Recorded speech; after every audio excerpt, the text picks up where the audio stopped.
Hello everyone, welcome to my YouTube channel के adventure. मैं आपको अपने चैनल में खुशामदीद करता हूँ। आज हमने अपना टॉपिक सेलेक्ट किया है, वो है इंजीनियरिंग ड्राइंग और टेक्निकल ड्राइंग। दोनों एक ही चीज़ है, थोड़ी सी डिटेल में बात करेंगे अभी स्क्रीन पर आकर के। तो मैं आपका जो है ज़्यादा टाइम नहीं लूँगा और मैं चाहूँगा कि आप मैं स्क्रीन पर ले आऊँ और जल्द अज जल्द आपको इस प्रेजेंटेशन के मुताबिक आपको आगाह करूँ।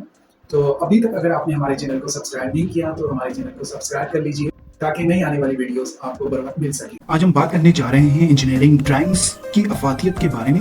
इंजीनियरिंग ड्राइंग को किस तरह से बनाया जाता है और किन किन चीज़ों को मद्देनजर रखकर एक मुकम्मल इंजीनियरिंग ड्राइंग्स कंप्लीट होती है। तो हम सबसे पहली अफादियत और उसके बारे में थोड़ा सा ओवरव्यू में आपको देता हुआ चलूँ कि इंजीनियरिंग ड्राइंग मैकेनिकल फील्ड में एक अहम किरदार अदा करती है और मैकेनिकल इंजीनियरिंग के मुख्तलिफ पहलुओं बशमूल डिज़ाइन, मैन्युफैक्चरिंग और कम्युनिकेशन के लिए ज़रूरी है। इंजीनियरिंग ड्राइंग का इस्तेमाल डिज़ाइन के तस्वुरात और ख्यालात को देखने और बातचीत करने के लिए किया जाता है। वो मैकेनिकल अज्जा, असेंबलियों और निज़ामों की तफसीली नुमाइंदगी फराहम कर रही होती हैं। Engineering drawing designers, engineers, manufacturers और स्टेक होल्डर्स के दरमियान राब्ते के लिए एक आलमगीर जबान है।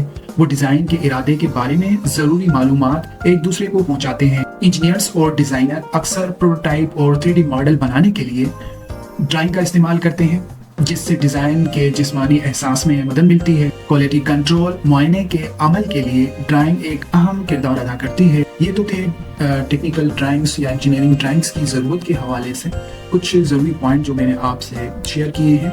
चलिए अब हम बात करेंगे कि डिज़ाइन एवोल्यूशन यानी कि डिज़ाइन का इर्तिका किस तरह से अपने स्टेजेस को कंप्लीट करते हुए एक कंप्लीट प्रोडक्ट की शक्ल में हमारे सामने ज़ाहिर होती है।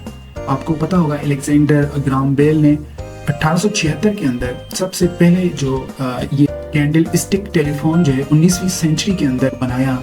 ये बिल्कुल एक कैंडल की तरह हुआ करती थी और इसके अंदर फंक्शंस बहुत कम होते थे। बस इसमें आप नंबर भी डायल नहीं कर सकते थे किसी का। ये बस 2 वे कम्युनिकेशन होती थी उस टाइम। मगर इसको इस पर रिसर्च की गई और फिर 20th सेंचुरी के अंदर मिलिट्री की जो सर्विसेज है उसमें इसको यूज़ किया गया। चलिए अब हम बात करते हैं कि किसी भी प्रोडक्ट को बनाने के लिए डिज़ाइन एवोल्यूशन की क्यों ज़रूरत पड़ती है। पुराने जो आपने देखे हैं यहाँ पर आपको स्क्रीन में नज़र आ रहे हैं, ये पुराने टेलीफोन है, ये नए टेलीफोन से सेट हैं, बल्कि अब तो मोबाइल फ़ोन आ गया है, स्मार्टफोन जो कि आप अपने पॉकेट में रख सकते हैं। इसमें किसी भी प्रोडक्ट को बनाने के लिए ये सिर्फ एग्जाम्पल के तौर पे यहाँ पर टेलीफोन का एक आपको समझाने के लिए एग्जाम्पल दिया गया है।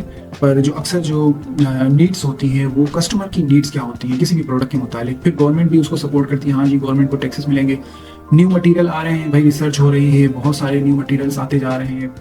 और फिर प्रोसेस जो है, नए नए प्रोसेस जो है वो अभी पहले जो है सिर्फ मैनुअल मशीन्स यूज़ होती थी, अब लेज़र कटिंग पे आ गई, 3D प्रिंटिंग पे आ गई हैं। ये चीज़ें जो है प्रोसेस भी चेंज हो रहे हैं और टेक्नोलॉजी भी चेंज हो रही है और जो चेंजिंग्स हैं वो भी सामने आती जा रही हैं। तो इस स्लाइड में आपको मैं बताऊं कि यहाँ पुराने दौर में जो कार की जो ओल्ड वर्जन था वो एक बगी थी, यानी कि जानवरों को हटा करके इंजन उसकी जगह रख दिया गया। तो उसके बाद फिर इसको मज़ीद डेकोरेट करके और एडवांस मटेरियल्स का यूज़ करके और एडवांस प्रोसेस को यूज़ करते हुए एक नई चीज़ बना दी गई है। अच्छा जी, चलें अब बात क्योंकि हमने टेक्निकल ड्राइंग की ही करनी है तो उसमें पेपर का बड़ा रोल है। मैं उन बातों में आता हूँ जो टेक्निकल ड्राइंग बनाने के लिए बहुत ज़रूरी होती है। पेपर जो है फाइनली आप कोई भी प्रोडक्ट बनाते हो, सब कुछ कर लेते हो, तो आपको फिर उसको फाइनली प्रिंट आउट लेना पड़ता है। तो इसमें A0 से लेके A5 जो है सबसे छोटा साइज़, A0 सबसे बड़ा साइज़ होता है। मोस्टली A4 और A3 जो है टेक्निकल ड्राइंग के लिए यूज़ किया जाता है।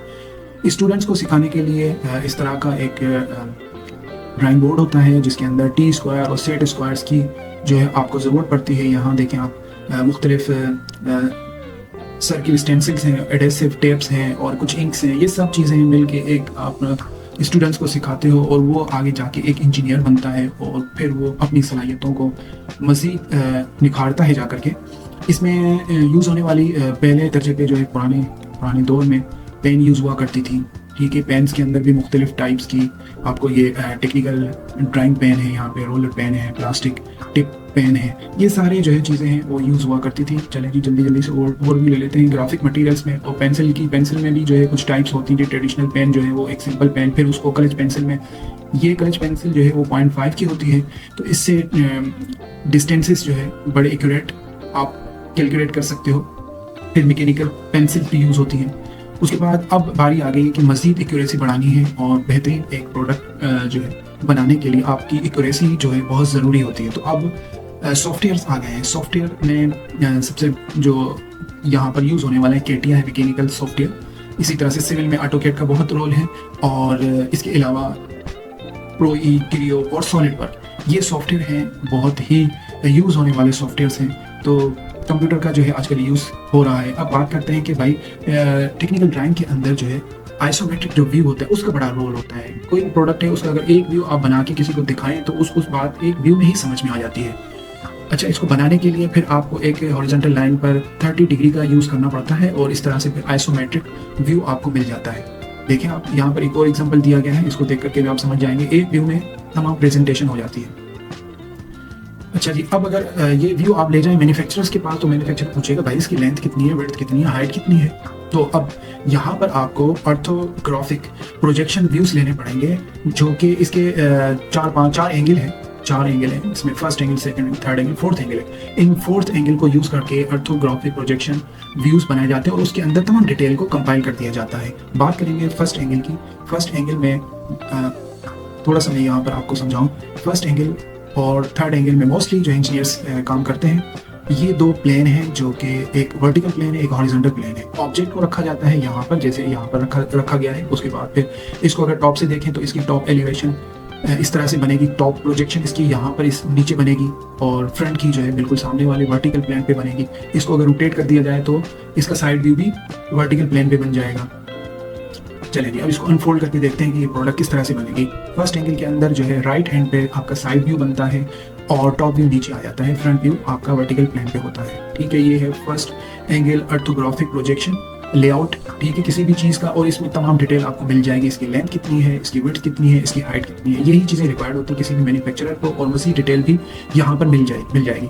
अच्छा जी, सिंबल का जो है वो यूज़ किया जाता है ड्राइंग टेम्पलेट्स के अंदर। जो है ये लिखा नहीं जाता हाथ से कि फर्स्ट एंगल है या थर्ड एंगल है, बस ये एक सिंबल बना दी जाती है, उससे जो है मैन्युफैक्चरर समझ आता है कि फर्स्ट एंगल में बनाया हुआ है।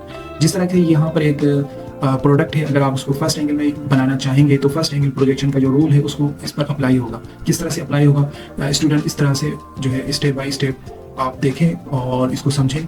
ये आपको फर्स्ट एंगल प्रोजेक्शन की प्रोडक्ट मिल जाएगी। इस वीडियो को आप बाद में स्किप करके भी देख सकते हैं और इसको समझ सकते हैं। मैं चूँकि यहाँ पर इन चीज़ों पे ज़्यादा बात करने नहीं आया हूँ, मैं आपको थर्ड एंगल के बारे में अब समझा रहा हूँ। थर्ड एंगल जो है वो उसमें फ़र्क इतना होता है कि टॉप व्यू आपका ऊपर बनता है और साइड व्यू आपका लेफ्ट साइड पे बनता है। ठीक है, ये चेंजिंग होती है, मगर जितनी भी डायमेंशंस हैं वो सेम ही रहती हैं। सिर्फ व्यूज़ की जो है जगह आगे पीछे होती है, और ये जो व्यूज़ की जगह आगे पीछे होती है ये फर्स्ट या थर्ड एंगल के प्रोसीजर को अप्लाई करने से होती है। ठीक है, ये थर्ड एंगल का सिंबल है, ये भी यहाँ पर यूज़ होता है। अच्छा जी, इसके अंदर जो है लाइंस की थिकनेस का भी बड़ा रोल है। आउटलाइन जो होती है वो हमेशा थिक रहेगी। Construction line, dimension line, hidden lines और सेंटर लाइन और ब्रेक लाइन जितनी होंगी वो थिन लाइन यूज़ की जाएगी। मोस्टली जो है हम यूज़ करते हैं 0.05 थिन लाइन के लिए और 0.1 जो है आउटलाइन के लिए फॉर प्रिंटिंग के लिए। स्केल जो है एक स्केल का कॉलम होता है टेम्पलेट के अंदर। स्केल को समझे 1:2 का मतलब होता है हाफ ऑफ द एक्चुअल। ठीक है, और स्केल 1:1 का मतलब एक्चुअल साइज, और 2:1 का जो मतलब होता है ट्वाइस एक्चुअल साइज। अच्छा जी, अब आ जाते हैं कि डायमेंशन किस तरह से की जाएगी। जहाँ कहीं सर्किल यूज़ होगा वहाँ पर डायमीटर का सिंबल लाजमी दिया जाएगा।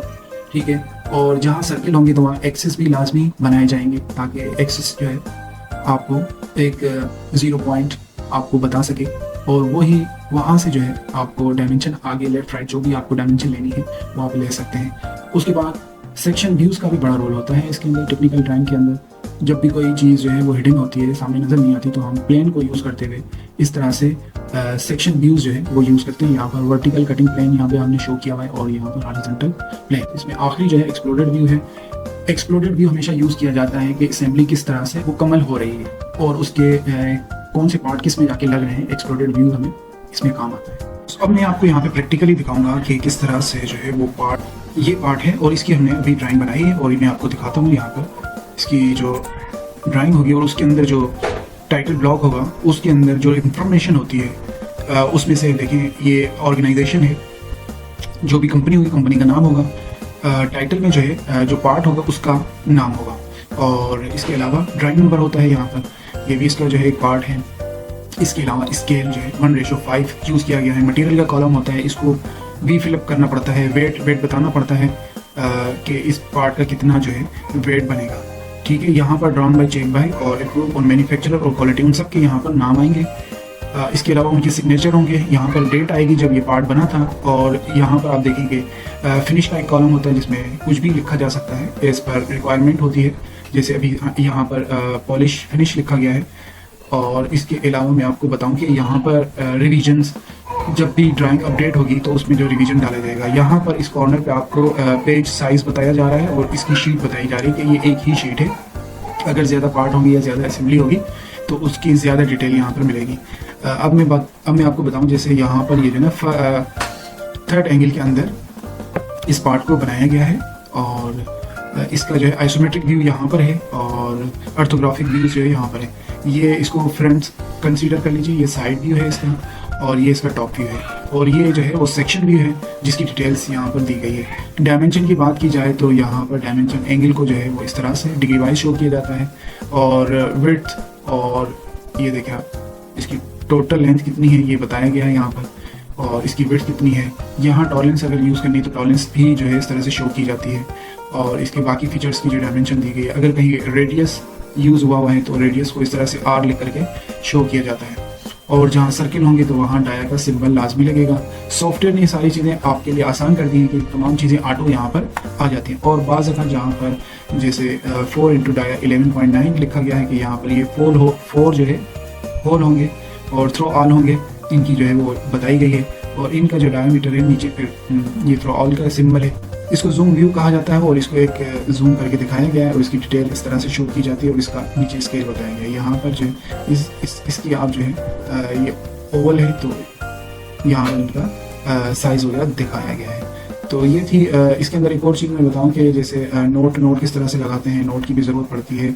मैन्युफैक्चरर को बताया जाता है कि यहाँ पर डायमेंशन किस यूनिट में यूज़ की गई हैं और किस आप इस स्टैंडर्ड को फॉलो कर रहे हैं। यहाँ पर फॉर एग्जाम्पल के तौर पर ISO 12XYZ ये जो है जस्ट एग्जांपल है समझाने के लिए। मैं उम्मीद करता हूँ ये वीडियो आपके लिए बेनिफिशियल होगी और आपकी नॉलेज में इजाफा हुआ होगा।